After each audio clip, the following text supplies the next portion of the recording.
রাজশাহী জেলার লেখিকা শ্রদ্ধেয়া কবি সৈয়দা রাজিয়া সুলতানা সিম্মাপুর একটি কবিতা কমলিনী পাঠ করছি আমি ফরিদুল ইসলাম ফারুক খান মমিনসি।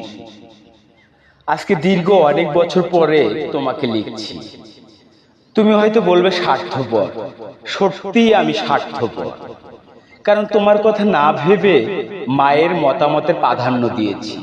কমলিনী, ও কমলিনী, কমলিনী, আমি নিরুপায় ছিলাম।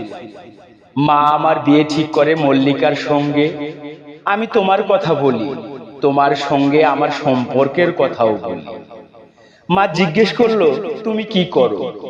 তুমি কি করো এটা দেখে সম্পর্ক করিনি। তুমি একজন স্টাফ নার্স। মা ঘৃণায় মুখ থেকে থুতু ফেলতে লাগলো। মা আমাকে হুমকি দিল, তোমাকে যদি বিয়ে করি তাহলে সুইসাইড করবে।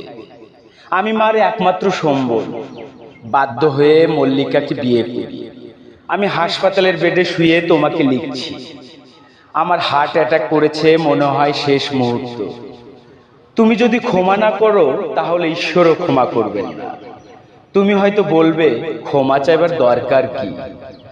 তোমার মল্লিকা আছে। হ্যাঁ, মল্লিকা এসেছিল একদিন তার দায়িত্ব করবার জন্য। জানো, মেয়েটা হবার পরে ওর আচরণ পাল্টিয়ে যায়, বিশেষ করে মার প্রতি। মাকে একদম সহ করত না। মা মৃত্যুর আগ মুহূর্ত পর্যন্ত ভীষণ অনুতপ্ত ছিলেন। তোমার সাথে আমার বিয়ে না দেবার জন্যও বলতেন। মা বড় ভুল করেছেন, তোমার কাছে ক্ষমা চাইবার কথাও বলতেন, কিন্তু তোমার কোনো খোঁজ পাইনি।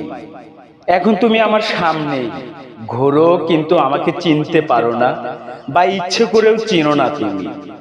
এই চিঠিটা দিলাম তোমার অটবয়ের হাতে। চিঠিটা যখন পাবে আমি অনেক দূরে চলে যাব। কমলিনী, ও কমলিনী, ক্ষমা করে দিও প্লিজ। পরিশেষে নিখিল।